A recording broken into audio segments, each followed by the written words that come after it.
नमस्कार सभी को।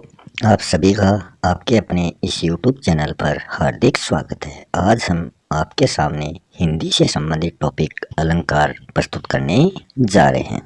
अलंकार का जो अर्थ है वो होता है आभूषण। आभूषण जो होता है उसको गहना भी कहा जाता है। अलंकार जो है ये दो शब्दों से मिलकर बना है, अलम और कार।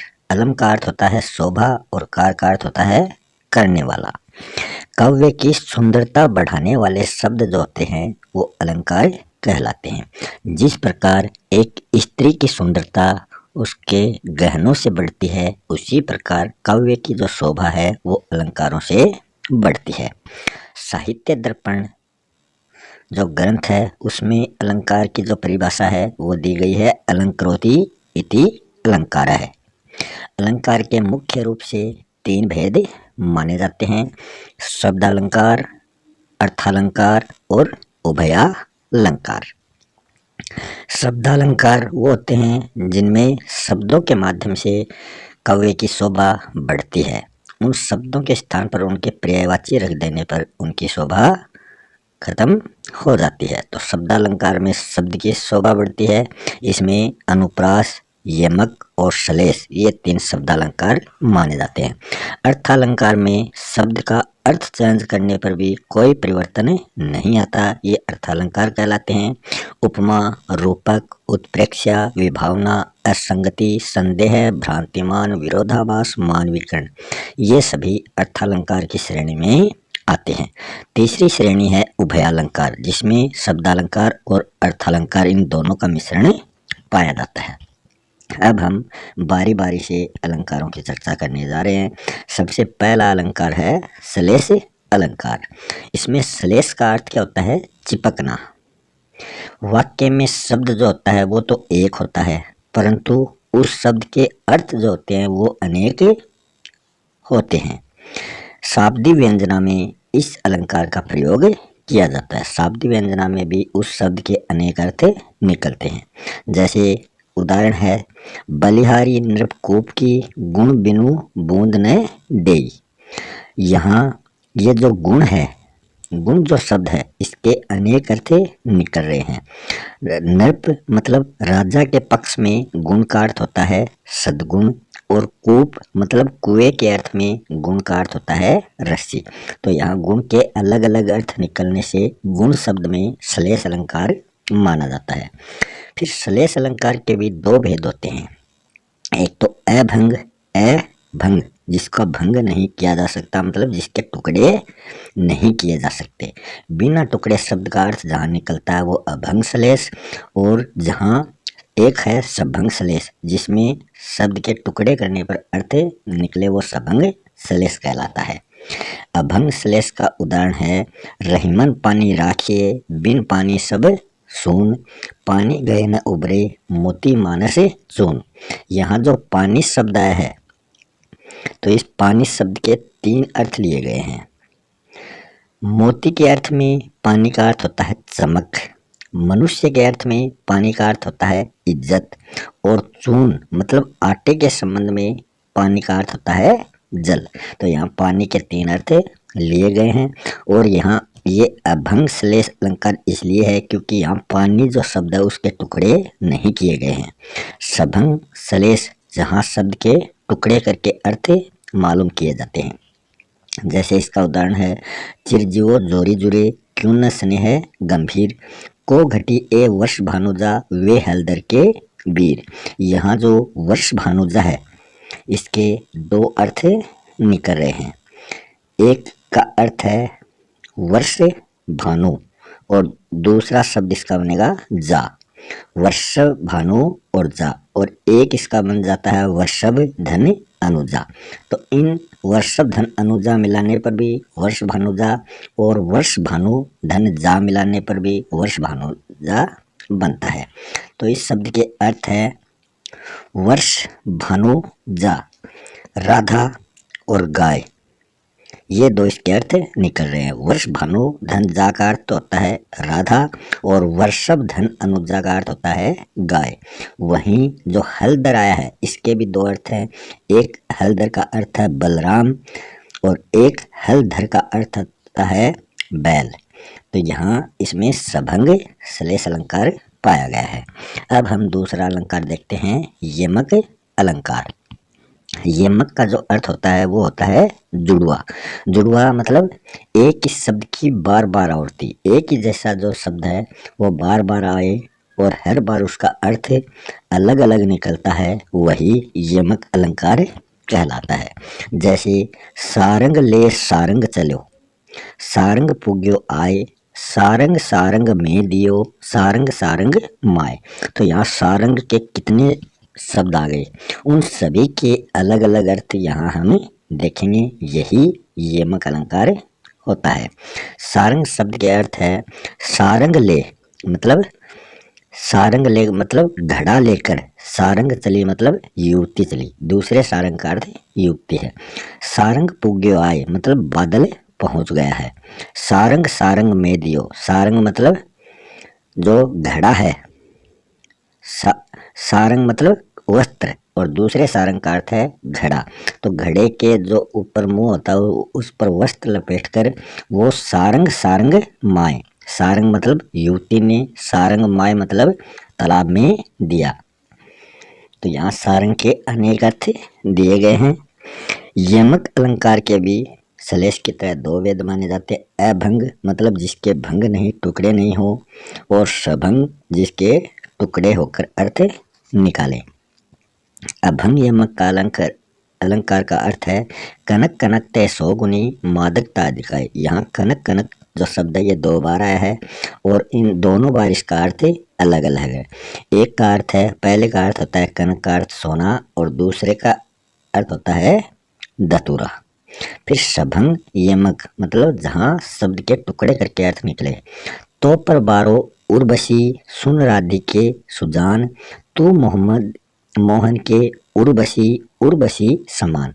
यहाँ उर्वशी फिर उर्वशी अलग अलग हैं, फिर उर्वशी एक साथ है। तो यहाँ पहला जो उर्वशी है उसका अर्थ तो है एक अप्सरा, और दूसरा जो टुकड़े वाला उर्वशी है, उर अलग है, बसी अलग है, इसका अर्थ है हृदय में समाना। और तीसरा उर्वशी जो है इसका अर्थ है एक प्रकार के फूलों की माला। फिर आगे हम देखते हैं उपमा अलंकार। उपमा अलंकार में उप धन माँ से मिलके ये बना है, अर्थात उप मतलब पास से और माँ का अर्थ है मापना, पास से मापना या तुलना करना, ये उपमा का अर्थ होता है। इस अलंकार में क्या होता है, किसी व्यक्ति या वस्तु की तुलना जो है वो किसी लोक प्रसिद्ध व्यक्ति या वस्तु से की जाती है, वही उपमा अलंकार कहलाता है। उपमा अलंकार के मुख्य रूप से चार अंग या चार तत्व माने जाते हैं। उपमेय, उपमान, साधारण धर्म और वाचक शब्द, ये चार तत्व इसके माने जाते हैं। जैसे मुख कमल सा खिल गया, इस उदाहरण में इन चारों अंग या इन चारों तत्वों का समावेश किया गया है। जैसे उपमेय क्या होता है, जिस वस्तु या व्यक्ति की तुलना की जाती है वो उपमेय के अंतर्गत आता है। तो यहाँ किसकी तुलना हो रही है, यहाँ मुख की तुलना हो रही है, तो मुख जो है ये उपमेय है। उपमान मतलब जिस अप्रस्तुत व्यक्ति या वस्तु से तुलना की जाए, कि जो हमारे सामने प्रस्तुत नहीं है उस लोक प्रसिद्ध व्यक्ति या वस्तु से तुलना की जाए तो वो उपमान में आता है। तो यहाँ किससे तुलना हो रही है, मुख की, कमल से। तो कमल एक लोक प्रसिद्ध वस्तु है, तो ये कमल से इसकी तुलना की गई, तो उपमान यहाँ कमल आएगा। फिर साधारण धर्म, ये क्या होता है, जिस समान गुण या क्रिया की समानता दर्शाई जाए। तो यहाँ समानता क्या है, मुख भी क्या होता है, खिलता है, और कमल भी क्या हो रहा है, खिल रहा है। तो दोनों में यही समान क्रिया हो रही है, कौन सी, खिलने की। तो खिलना क्या है, साधारण धर्म है। वाचक शब्द क्या होता है, उपमेय उपमान का संबंध प्रकट करने वाले शब्द जो होते हैं वो वाचक शब्द कहलाते हैं। इसमें वाचक शब्द हो गया सा मतलब ये समानता प्रकट कर रहा है। तो इसमें चारों अंग इस उदाहरण में आपको दिखाई दे रहे। फिर एक नोट दिया है कि वाचक शब्द से पूर्व उपमान प्रयुक्त होता है, कि जो वाचक शब्द आता है जैसे सा है, तो सा से पहले जो भी शब्द आएगा वही क्या होगा, उपमान होता है। तो यहाँ सा से पहले कमल आ गया तो कमल उपमान होगा। ये इसको पहचानने की सबसे आसान ट्रिक है। सा, सी, तुल्य, सम, जैसा, ज्यों, सरिस, समान, इव, सरीखा, त्यों, सदृश, वही, ये जो शब्द हैं ये सभी वाचक शब्द के अंतर्गत आते हैं। इन अंगों या तत्वों के आधार पर उपमा अलंकार के 4 भेद होते हैं। पहला है पूर्णोपमा। पूर्णोपमा मतलब चारों अंगों का प्रयोग जहाँ किया जाता है वो पूर्णोपमा अलंकार होता है। पूर्ण धन उपमा, इससे बना है पूर्णोपमा। जैसे पिपर पात सरिस मने डोला, तो इसमें चारों अंगों का प्रयोग हो गया है। सरिस लुप्तोपमा मतलब जहाँ एक अंग का लोप हो जाए वो लुप्तोपमा अलंकार कहलाता है। लुप्त धन उपमा, चारों अंगों में से किसी भी एक या एक से अधिक अंगों का लोप होना ही लुप्तोपमा अलंकार होता है। जैसे 2 दिवस रहकर कुट्टी में आग से सुलगा गए, तो यहाँ जो उपमेय लुप्तता हुई है वो है हृदय। हृदय जल रहा है, हृदय में आग से लगा गए, तो हृदय जो शब्द है वो यहाँ लोप हो चुका है। हृदय क्या है, इसमें उपमेय है। जी ही तुलना तू ही दीजिए, सुबरन सौरभ माही, कुसुम तिलक चंपक अहो, हो नहीं जनो ताही। यहाँ उपमान लुप्ता है। मुख कमल सा है, यहाँ धर्म लुप्ता है। खिल गया जो है उसका लोप यहाँ हो चुका है। कमल कोमल मुख तुम्हारा है, दृग्गों में बस रहा, यहाँ वाचक लुप्ता है, मतलब सा शब्द का यहाँ लोप हो चुका है। तो ये आगे है मालोपमा। माल धन उपमा, एक उपमेय के लिए अनेक उपमानों का प्रयोग जहाँ किया जाता है वो मालोपमा अलंकार कहलाता है। सफरी से चंचल घने, मृग से मीन सुएन, कमल पत्र से चारू ये, राधा जो के नैन। तो यहाँ एक ही उपमेय के अनेक उपमान यहाँ प्रस्तुत किए गए हैं। फिर है उपमेयोपमा। उपमेय धन उपमा, इसमें उपमेय को उपमान और उपमान को उपमेय बना दिया जाता है, मतलब अदला बदली कर दी जाती है। जैसे वचन सुधा से संत के, सुधा वचन सम जान, तो वचन सुधा के संत से, संत के फिर सुधा वचन सम जान। तो यहाँ उपमेय उपमान में हो उपमेय को उपमान बना दिया है और उपमान को उपमेय बना दिया है। फिर आगे है रूपक अलंकार। रूपक अलंकार क्या होता है, उपमेय पर उपमान का अभेद आरोप या फिर उपमेय को बलपूर्वक उपमान बना देना ही रूपक अलंकार कहलाता है। जैसे जलता है यह जीवन पतंग, इसमें उपमेय जो है वो तो जीवन है और उपमान जो है वो पतंग है, तो इस उपमान का आरोप जीवन पर कर दिया है। रूपक अलंकार के मुख्य रूप से 3 भेद माने जाते हैं। पहला है सांग रूपक, दूसरा है निरंग रूपक, तीसरा है परंपरित रूपक। सांग रूपक में क्या होता है, उपमेय को उपमान बनाते समय अंगों सहित वर्णन किया जाता है, वो सांग रूपक अलंकार कहलाता है। सांग का विच्छेद करेंगे तो स धने अंग हो जाएगा, अंगों सहित। इसका उदाहरण है उदित उदयगिरी मंच पर, रघुवर बाल पतंग, बिकसे संत सरोज सब, हर्षे लोचन भृंग। तो ये सांग रूपक अलंकार का अर्थ है। उदाहरण यहाँ सांग रूपक अलंकार का ये उदाहरण है। फिर निरंग रूपक अलंकार जो है, इसमें क्या है, उपमेय व उपमान को एक दूसरे का रूप दे देना। इसका निरंग का विच्छेद हो जाएगा निर्धने अंग, तो निरंग ये बन जाता है। इसमें एक उपमेय उपमान को एक दूसरे का रूप दे दिया जाता है। जैसे अवधेश के बालक चारी सदा, तुलसी मन मंदिर में बिहरे। फिर है परंपरित रूपक, इसमें 2 रूपक होते हैं। एक रूपक का कारण या आधार दूसरा रूपक माना जाता है। जैसे राम कथा सुंदर करतारी, संशय विहग उड़ावन हारी। तो यहाँ एक रूपक का कारण दूसरा रूपक माना गया है। फिर है तद्रूप रूपक अलंकार। इसमें क्या होता है, उपमेय को उपमान का रूप दे दिया जाता है। जैसे इसका उदाहरण है दशरथ दूजो इंद्र मही पर। तो यहाँ उपमेय को उपमान का दूसरा रूप दे दिया गया है। आगे है उत्प्रेक्षा अलंकार। उत्प्रेक्षा अलंकार में क्या होता है, उपमेय में उपमान की संभावना या कल्पना होना ही उत्प्रेक्षा अलंकार की श्रेणी में आता है। मनहु, मानो, जनहु, जानो, मनु ऐसे जो वाचक शब्द आ जाएं तो वहाँ उत्प्रेक्षा अलंकार होता है। तो ये इस अलंकार को पहचानने की ट्रिक है। कहती हुई यो उतरा के नेत्र जल से भर गए, हिम के कणों से पूर्ण, मानो हो गए पंकज नए। तो यहाँ मानो जो है ये वाचक शब्द आने से उत्प्रेक्षा अलंकार हो गया। यहाँ उत्तरा के अश्रुपूरित नेत्र जो है वो उपमेय है तथा हिमकण पूरित जो पंकज है वो उपमान माना गया है। इस उत्प्रेक्षा के तीन भेद माने जाते हैं, वस्तु उत्प्रेक्षा, हेतु उत्प्रेक्षा, फल उत्प्रेक्षा। तो यहाँ वस्तु उत्प्रेक्षा और हेतु उत्प्रेक्षा, यहाँ तो दीर्घ संधि है।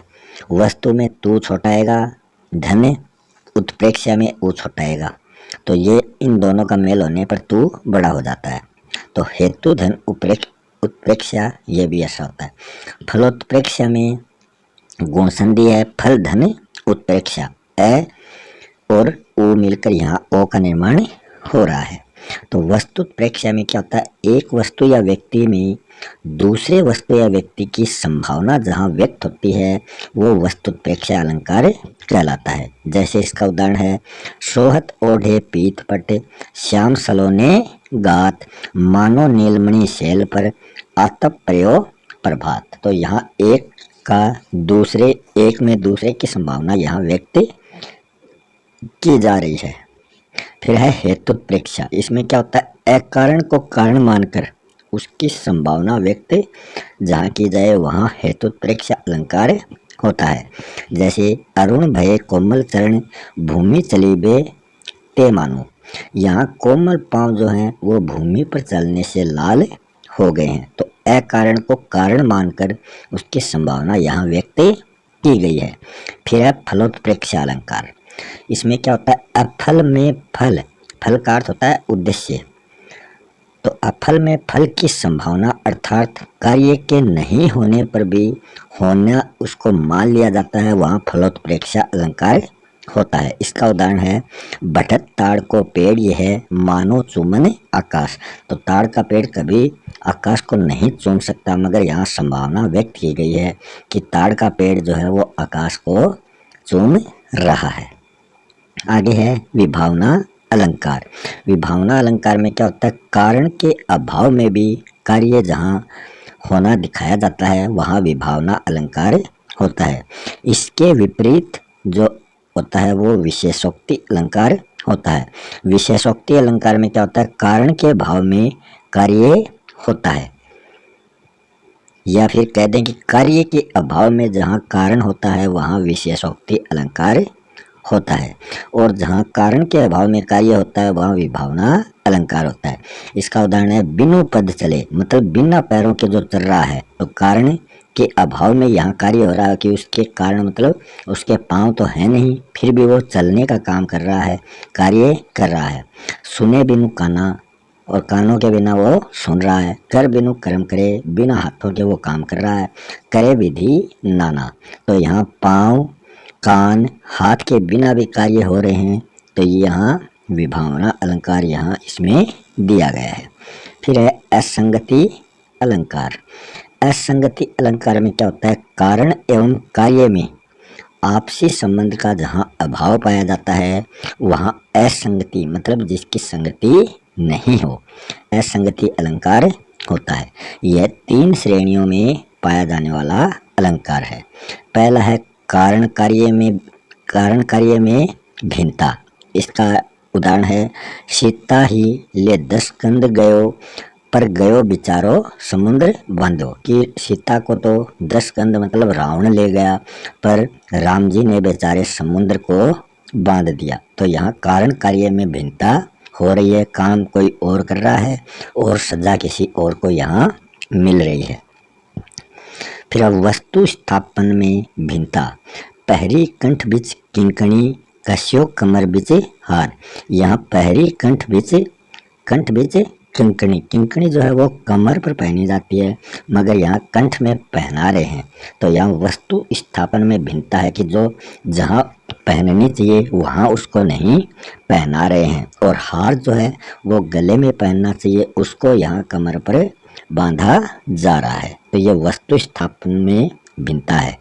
तीसरा है, उद्देश्य से विपरीत कार्य जहाँ हो वहाँ असंगति कैसे होती है। उदाहरण है, आए जीवन देन घन, लागे जीवन लेन। कि आए तो वो जीवन देने थे, मगर वो आके खुद जीवन लेने लगे हैं। तो यहाँ उद्देश्य के विपरीत कार्य हो रहा है। तो ये तीनों असंगति अलंकार की श्रेणियां यहाँ दी गई हैं। अब चलते हैं संदेह अलंकार में। संदेह अलंकार क्या होता है?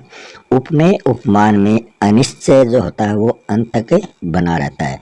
कि जो संदेह होता है वो अंत तक बना रहता है। इसमें किंधो, केंधो अथवा की या क्या, ये जो शब्द हैं ये वाचक शब्द जहाँ आ जाए वहाँ संदेह अलंकार पाया जाता है। जैसे सारी बीच नारी है कि नारी बीच साड़ी है, साड़ी ही की नारी है कि नारी ही की साड़ी है। तो यहाँ संदेह बना रहा है कि साड़ी के बीच में नारी है या नारी के बीच में साड़ी है, या फिर साड़ी ही नारी है या फिर नारी ही साड़ी है।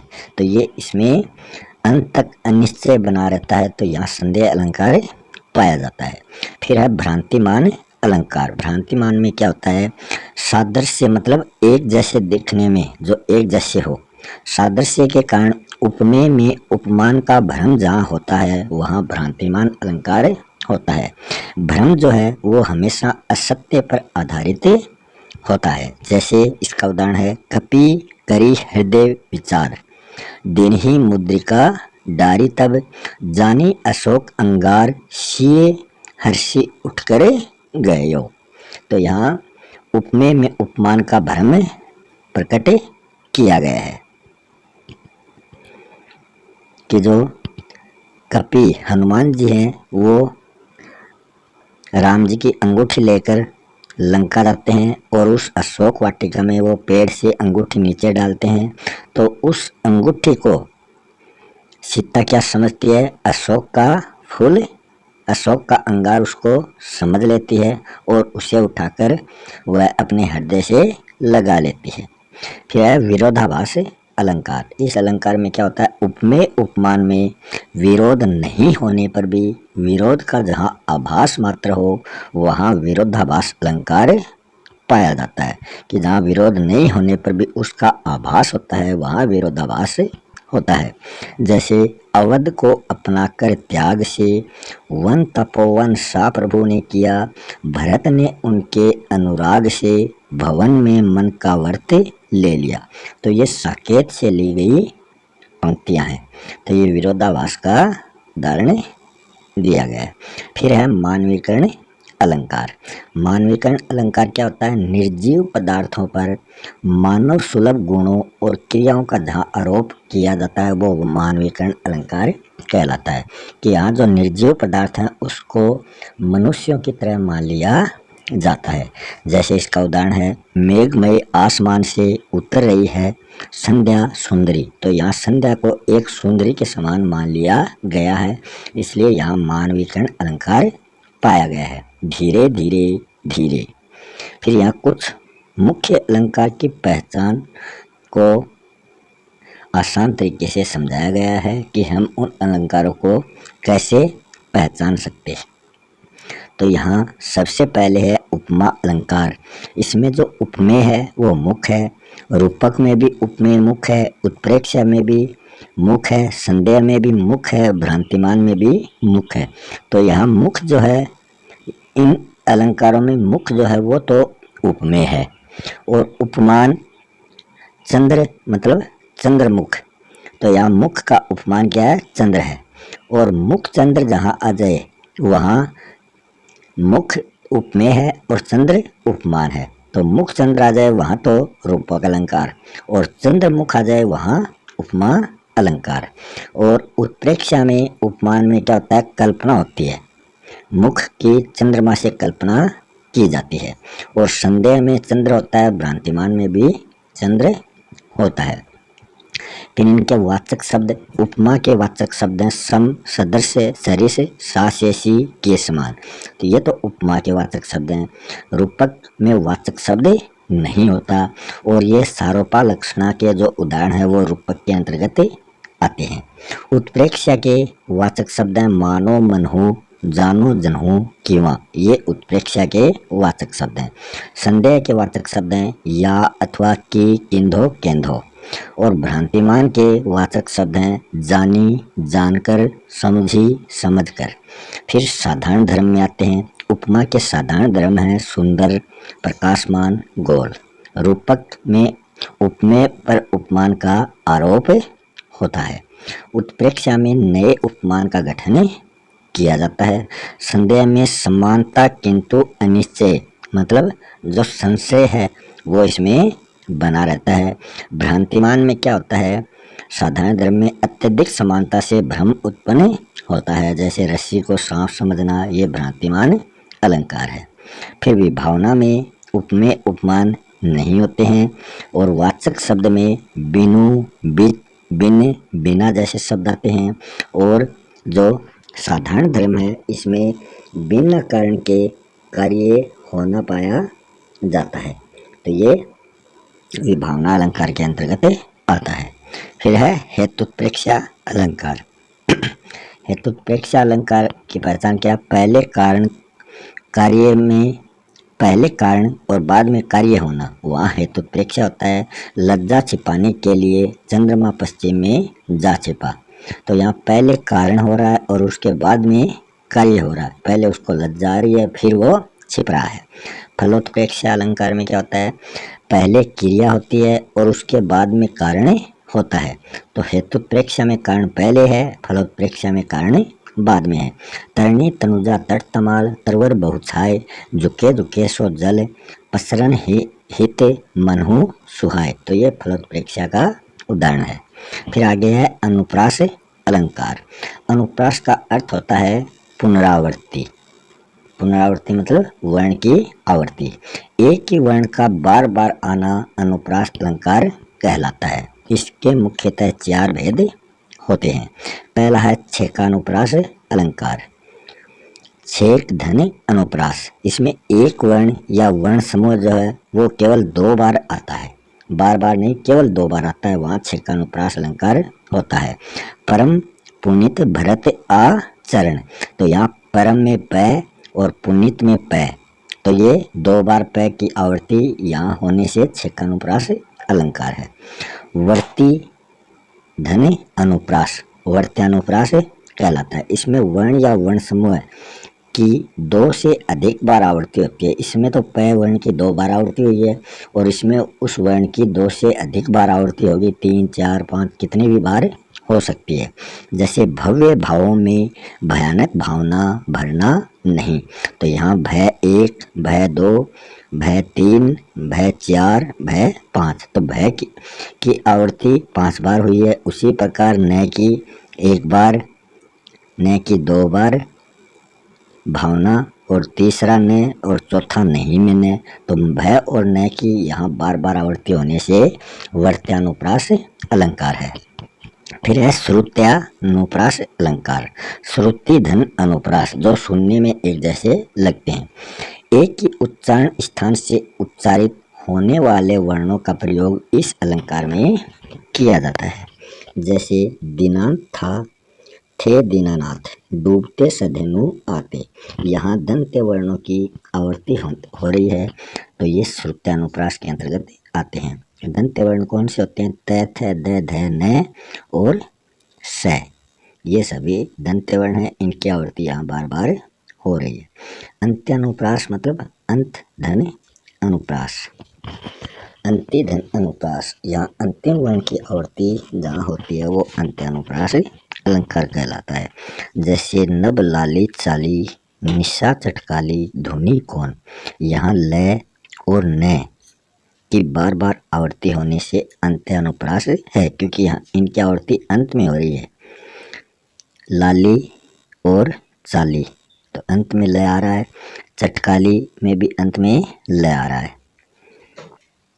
ऐसे ही धुनी में न और कौन में न अंत में आ रहा है, तो न और लय की आवर्ती यहाँ हो रही है। फिर आगे है उदाहरण अलंकार। उदाहरण अलंकार में क्या होता है, उपमेय उपमान के साधारण धर्म अलग अलग होने पर भी वाचक शब्द द्वारा इनकी समता प्रकट की जाती है, तो वहाँ उदाहरण अलंकार होता है। इसका उदाहरण है ज्यों, इसमें जो वाचक शब्द हैं वो हैं ज्यों, जैसे, जिस प्रकार, ये वाचक शब्द इसमें प्रयुक्त किए जाते हैं। इसका उदाहरण है तेरा साईं तुझ में, ज्यों पोपन में बास, कस्तूरी का मृग ज्यों, फिरी ढूंढे ढूंढे फिरी ढूंढे घास। तो यहाँ ज्यों जैसे शब्द की आवर्ती होने पर उदाहरण अलंकार दिया गया है। फिर है दृष्टांत अलंकार। दृष्टांत अलंकार में क्या होता है, उपमेय उपमान में साधारण धर्म की भिन्नता पर भावों की समानता प्रकट होती है।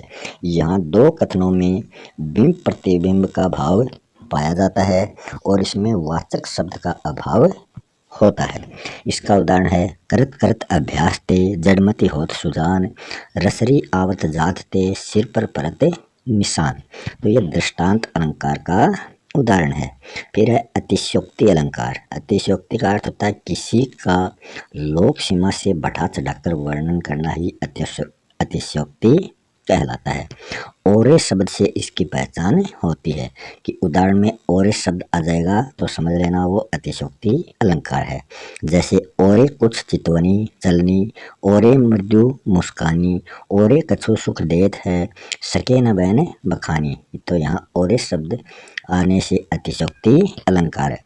तब शिव तीसरा नयन उघारा, चितवन काम भयऊ जरी छारा। समय को यहाँ कम दिखाया गया है।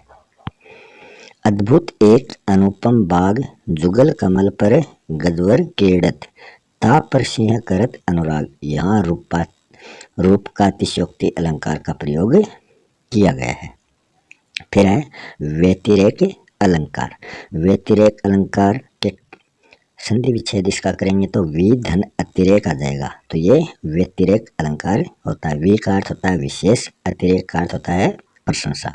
इसकी पहचान क्या है, उपमान की अपेक्षा उपमेय को विशेष माना जाता है। तो यहाँ उपमान की अपेक्षा उपमेय को ज्यादा माना जाता है, वो ज्यादा प्रसिद्ध होता है। इसका उदाहरण है संत हृदय नवनीत समाना, कहा कविन पे कह नहीं जाना, निज परिताप द्रवे नवनीता, पर परिताप सुसंत पुनीता।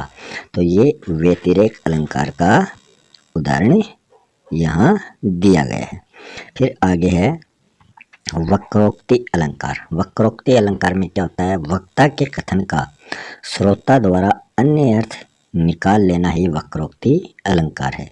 इसमें व्यंजना शब्द शक्ति का प्रयोग वक्रोक्ति अलंकार में हमें देखने को मिलता है। जैसे को तुम है घनश्याम हम, तो वर्षों की तू जाए। तो यहाँ सलेश वक्रोक्ति का प्रयोग किया गया है। यहाँ घनश्याम जो है उसके दो अर्थ हैं, एक तो कृष्ण एक बादल।